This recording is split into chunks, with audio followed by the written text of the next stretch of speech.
Revisando varios canales de crímenes, me he percatado de que muchos de estos canales traen videos de casos muy conocidos en vez de visibilizar aquellos que son ignorados. ¿Cómo te sentirías luego de ser brutalmente torturado y secuestrado durante meses si todas las pruebas que apuntan a un evidente sospechoso fueran borradas? Con médicos, psicólogos, medios de comunicación, funcionarios públicos y civiles que apoyan tu versión, sufras grandes abusos y seas silenciado por el sistema de justicia. Esta es una fracción de la historia del caso de Linda Loaiza y el monstruo de los palos grandes. Un caso lleno de violencia, terror, impunidad y negligencia total por parte de los sistemas de justicia de Venezuela.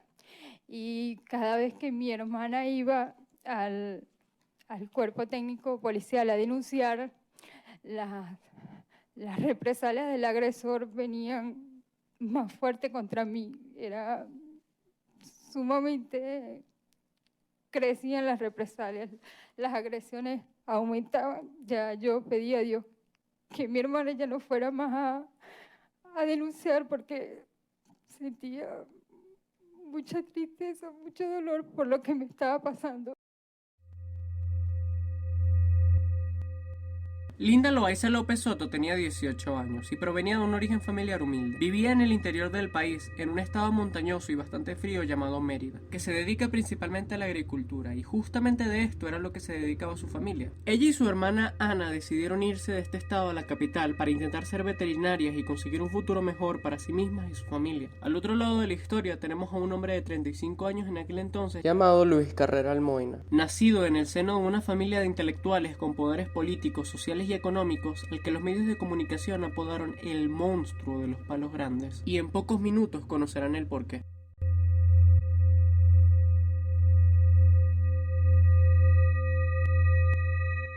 Todo empezó el 27 de marzo de 2001, cuando Linda fue secuestrada al salir de su residencia mientras que se dirigía a realizar unos trámites estudiantiles. Al inicio, este hecho fue reportado a la policía por su hermana, Ana, pero ellos le explicaron que una desaparición solo podía proceder luego de las 48 horas, por lo que ella debió esperar esas valiosísimas 48 horas para poder intentar procesar de nuevo el secuestro. Aún así, nunca, ninguna de sus 6 denuncias de desaparición a lo largo de casi 4 meses fue atendida. Ana alegaba que su hermana nunca iba a desaparecer así como así. Prácticamente habían vivido juntas toda su vida. La conocía y sabía que ella no haría eso. Pero nuevamente todas esas declaraciones fueron ignoradas, diciéndole que ella seguramente se había escapado con algún novio y restándole importancia al hecho.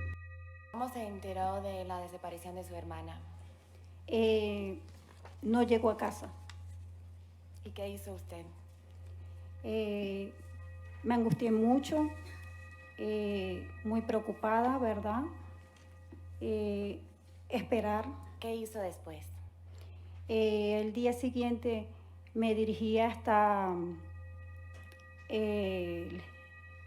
la PTJ en la avenida Urdaneta, Caracas, Venezuela, a plantear, ¿verdad?, de que mi hermana estaba desaparecida. Y allí lo que me dijeron era que debía esperar 48 horas, que era el procedimiento. Pasaron algunas cosas extrañas respecto a esta desaparición. A la hermana de Linda la llamaron la primera vez que intentó denunciar. Su propia hermana le gritaba e insultaba para que dejara de buscarla, cosa que nuevamente iba completamente en contra de la personalidad de Linda, y su hermana, sabiendo esto, sospechaba que algo no andaba bien. El número de teléfono del que Linda llamaba era nada más y nada menos que del mismo Luis Carrera Almoina. Y tiempo después, Linda explicaría que ella trataba de este modo a su hermana porque cada vez que Ana ponía una denuncia de desaparecida, Linda recibía agresiones mucho más intensas, y tenía tanto miedo a estas agresiones que prefería simplemente impedir la búsqueda. ¿Qué es la PTJ? Cuerpo policial. Y después, pasadas las 48 horas, ¿usted volvió a denunciar? Luego de denunciar, de ir a colocar la denuncia la primera vez, el segundo día recibí una llamada de Luis Carrera Almoina indicándome de que él era novio de mi hermana Linda Loaiza. ¿Y usted aportó esta información a la policía? Sí, me dirigí, como ya eran horas de las noches, ya se hacían las 48 horas para el día siguiente, fui a aportar los datos, el cual la llamada que había tenido, y el ciudadano no me dio nombre, ¿verdad? Pero yo, al él llamarme, devolvía la llamada insistentemente, preocupada, como me colgó, pues lo que hice fue tomar el número y la contestadora decía Luis Carrera Almoina. ¿Y qué hizo la policía? Me recibieron los datos, me dijeron que bueno, que ellos iban a investigar, pero no me dieron ningún comprobante de ninguna denuncia, simplemente que se iban a comunicar con el señor Carrera Almoina. ¿Y qué pasó después de ese segundo intento de denuncia? Me dirigí en otras oportunidades a querer tener respuesta y nunca de parte de este cuerpo policial la tuve. Recibí constantemente llamadas de Carrera Almoina amenazándome, diciéndome groserías, muchas oportunidades colocando a mi hermana a decir que se olvidaran de ella, que no la buscaran, y pues no era normal. Linda y yo estudiamos juntas, nos criamos juntas, fuimos a la ciudad de Caracas juntas y pues no era algo como normal. Durante mi cautiverio fui amenazada por el agresor y decía que estaba mi hermana, Ana Cecilia, quien había acudido al cuerpo técnico policial de la avenida Urdaneta a poner la denuncia, y él me decía que él la iba a buscar, que la iba a traer, que le iba a hacer el mismo daño que a mí, y además me puso a hacer algunas llamadas a ella para decirle que yo estaba bien, que no me buscaran, que dejaran de denunciar. Y cada vez que mi hermana iba al cuerpo técnico policial a denunciar, las represalias del agresor venían más fuerte contra mí. Era sumamente, crecían las represalias, las agresiones aumentaban. Ya yo pedí a Dios que mi hermana ya no fuera más a denunciar, porque sentía mucha tristeza, mucho dolor por lo que me estaba pasando, y además tenía mucho dolor que si ella la tomaban y la traían allí, también para que le hicieran el mismo daño que a mí.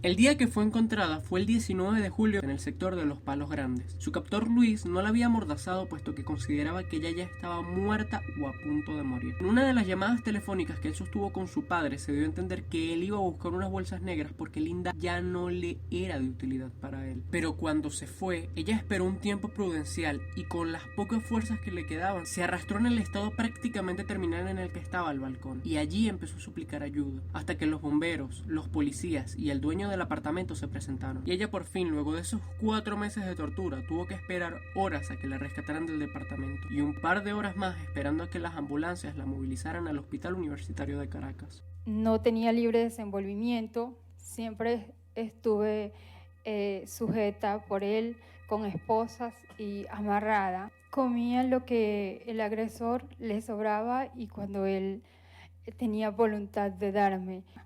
El único día que estuve sin estar esposada y amarrada fue el día que pude pedir auxilio, y ello porque estaba allí desvalida, y el agresor hizo una llamada a su padre y le dijo que iría a buscar unas bolsas negras para sacar a Linda porque ya no le servía a ella para lo que él la necesitaba.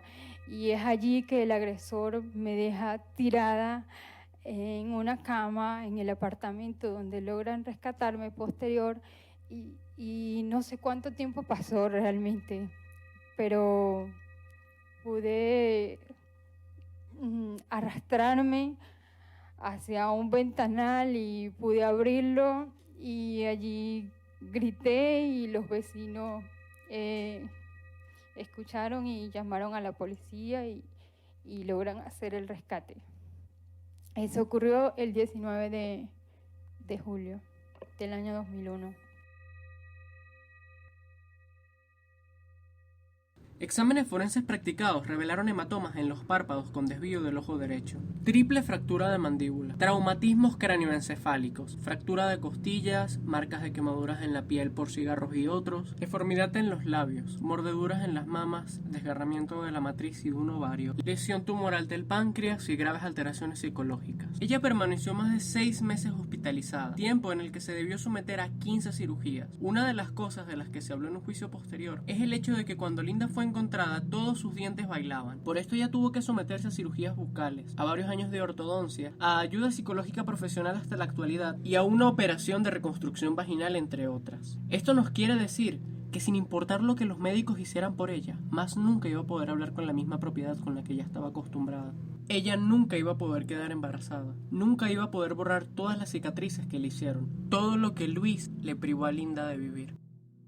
¿Cómo fue la atención al momento de su rescate? ¿Y usted recibió una atención inmediata el 19 de julio?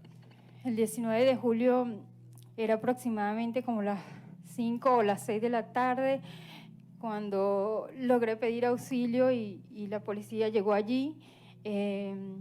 Aproximadamente como a las 7 de la noche llegó la fiscal y el dueño del apartamento, los que dieron acceso al lugar para que me pudieran sacar.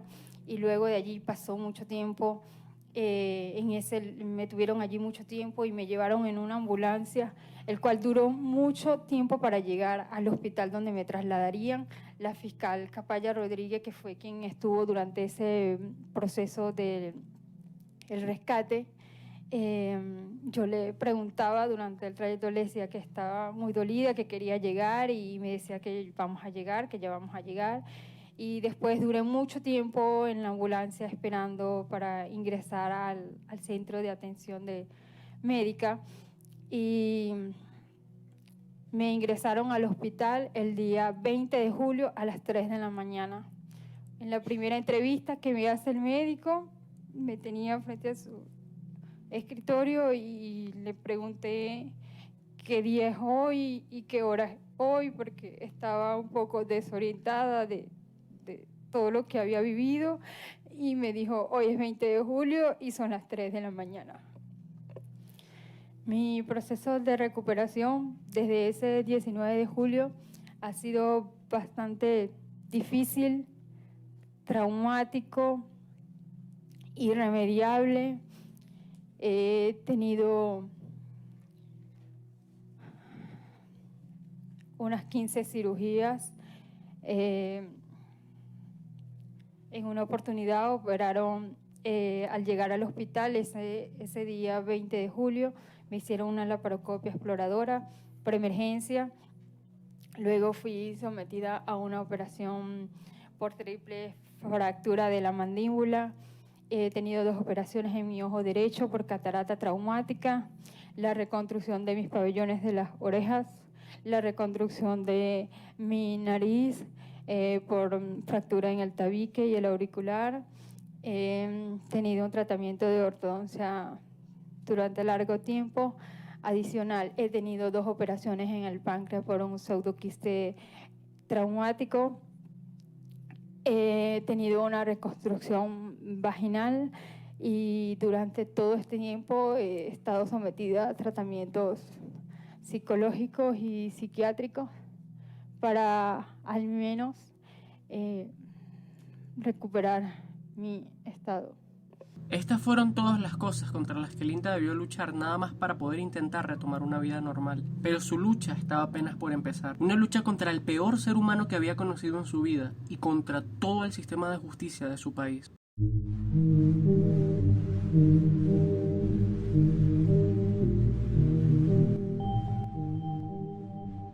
Cuando Linda se recuperó de todas sus operaciones, denunció inmediatamente y públicamente a Luis Carrera Almoina. Y en ese momento fue imputado de homicidio frustrado, violación, privación de la libertad y tortura. Posteriormente se procedió con su detención, cosa que hizo que en los medios de comunicación se le adjudicara el seudónimo del monstruo de los palos grandes. En mi opinión, todo esto fue una especie de medida de protección pública para desligar al autor de los delitos y vincularlo al nombre que popularmente se le dio. Investigando para este video le he preguntado a gente cercana sus conocimientos respecto a este caso, y ninguno ha sido capaz de recordar el nombre del perpetrador, únicamente su seudónimo, razón por la que en este video me referiré a él únicamente como Luis Carrera Almoina, para responsabilizarlo y visibilizar su nombre. Este caso fue increíblemente mediático porque a pesar de que todas las pruebas estaban bien documentadas y registradas, el sistema de justicia llevó a cabo un proceso deleznable lleno de irregularidades y estereotipos, en el que empezó a destruir y manipular evidencia a favor de la imagen pública y legal de Luis. En todo este proceso hubo dos versiones. Por un lado, la de Linda, en la que simplemente aseguró desconocer completamente a este sujeto, y por otro lado, la absurda versión de su captor Luis, en la que él aseguró haberla conocido en un aviso de prensa, en el que Linda se ofrecía como dama de compañía, y luego habían comenzado una especie de relación de romance entre ambos, y un día ella llegó en el estado en el que fue hallada a su casa, pidiéndole que no denunciara, puesto que eso metería en problemas a gente conocida de ella. Lo que Luis y sus abogados buscaban con esta versión era simplemente desmeritar la figura pública de Linda a la de una simple prostituta, hacer que Linda perdiera el apoyo y la empatía del país.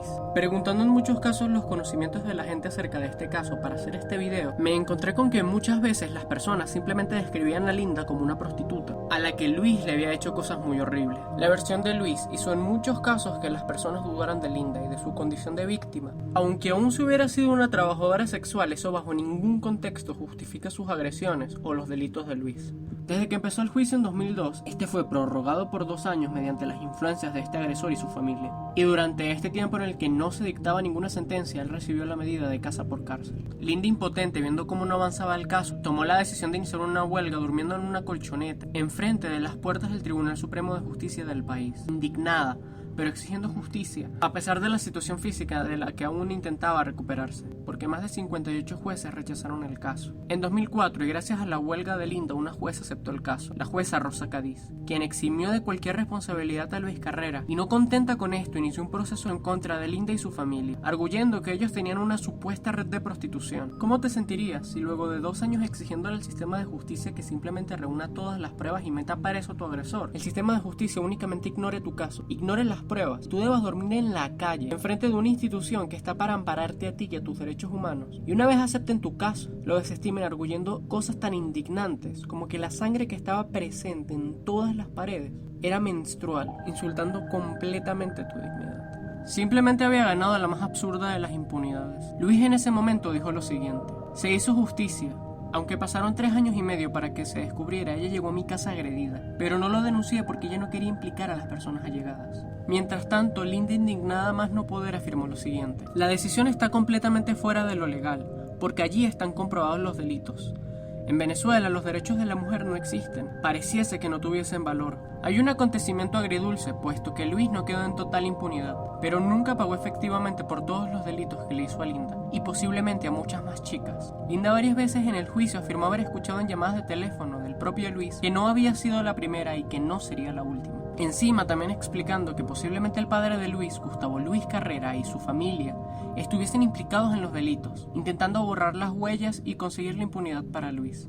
Pero esto nunca se investigó. En mayo de 2006 se produjo una nueva sentencia debido a que la Corte de Apelaciones anuló la sentencia absolutoria por básicamente ser un sinsentido, y se ordenó llevar a cabo un nuevo proceso donde el acusado, luego de tantos delitos públicos, fue condenado a solo 6 años de cárcel por los delitos de privación ilegítima de libertad y lesiones gravísimas, pero quedó absuelto del delito de violación sexual y homicidio frustrado. Actualmente este perverso ser cumplió su condena y se encuentra libre. Y lo peor es que se encuentra desaparecido. Se maneja la teoría de que seguramente cambió su identidad, razón por la que ni siquiera se le puede hacer la humillación y la separación social que se merece. Linda, por otro lado, siguió intentando apelar a un resultado más justo, pero únicamente recibió maltratos, atropellos e indignación del sistema de justicia del país en el que nació. En el 2015 expuso la incapacidad del Estado en hacer justicia en su caso e intentó recurrir a instancias internacionales. Tela de gobierno, la tela de poder, como para mover semejante grado de... Bueno, él, además de él ser del padre del agresor, ser el rector de la Universidad Nacional Abierta, además sus hermanos, uno era el presidente de un partido en Venezuela, otros son escritores, y todos actuaron en complot con todas sus influencias, tanto así que del lado, cuando estaba en cautiverio, el agresor me amenazaba que jamás le harían daño y jamás él iría a estar en la cárcel. Por eso mi hermana Ana debía retirar la denuncia según lo que él me decía. Durante mi cautiverio me amenazaba con que él era amigo del vicepresidente de la República para ese momento, que su padre era amigo del fiscal general. Sí, siempre he sentido temor porque desde el inicio fui amenazada, desde el momento de mi cautiverio estuve amenazada con grandes personalidades que en ese momento representaban el vicepresidente de la República, el fiscal general de la República, el fiscal general de la República, el presidente de la Dirección en Magistratura de la República. Por grandes personalidades estuve amenazada allí en el país. Y los hechos recientes, el año pasado, mis hermanos y mis hermanas fueron atropellados por los entes del gobierno, como es la Guardia Nacional, que es un cuerpo allá en Venezuela. La verdad que todo este tiempo nos hemos sentido atropellados y estamos muy indignados y tenemos mucho miedo por lo que pueda ocurrirnos. ¿Podría describirnos cómo se sintió usted durante el proceso, sobre todo al saber que hubo una sentencia absolutoria en un primer momento y posteriormente cuando no se sancionó la violencia sexual? ¿Qué sentimientos tuvo usted durante el proceso? Para mí todos los procesos ante el Poder Judicial venezolano han sido traumáticos. Todos han sido muy difíciles, todos han sido muy fuertes y cada decisión fue muy atropelladora, muy discriminatoria para mí, mi familia y en general para todas las mujeres. Ciertamente muy indignada porque cuando todas las pruebas estaban allí, hubo una sentencia absolutoria donde se probó los delitos de violación, tortura, homicidio calificado en grave frustración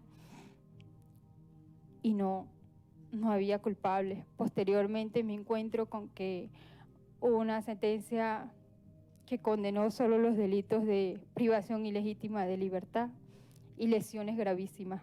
Señores, estuve casi 4 meses y hay informes técnicos que dicen que estuve casi muerta. Señores, es importante que ustedes valoren mi testimonio. Vine aquí porque confío en este sistema, porque espero una respuesta efectiva, que sea evaluado, que sea valorada con equidad, con justicia y no con las respuestas que recibí en mi país. Con un poder judicial que actuó inoperante y orquestado para apoyar y beneficiar al agresor de estos delitos, que por cierto, había otras víctimas y aunque suministré datos y al Ministerio Público y señalé todo lo que indicaba el agresor, nunca se tomó en cuenta mi testimonio. Nunca investigaron los otros casos que reposan aún en el cuerpo de investigaciones. No se hizo nada por sancionar a un agresor solamente porque él era hijo del rector, de un rector de una universidad nacional abierta. Me causó mucho daño y mucha afectación escuchar en una audiencia de las tantas que fui durante 2 juicios allá en el sistema interno, es que cuando una experta señalaba que había sangre en las paredes, que el colchón estaba impregnado de sangre, que las sábanas estaban impregnadas de sangre, que todo el apartamento había sangre, la juez solamente preguntó a la experta perito: ¿y usted cree que esa sangre no pudo ser de menstruación de la mujer? Y eso me indignó tanto. Eso demuestra los estereotipos que estaban allí, que solo defendían al agresor, que todo apuntaba de alguna manera a absolverlo de responsabilidad y que el Estado y las instituciones, los fiscales y los jueces se prestaban para ello. Tuve que realizar una huelga de 13 días frente a las puertas del Tribunal Supremo para exigir que se realizara un juicio. Y el resultado de eso fue una sentencia absolutoria.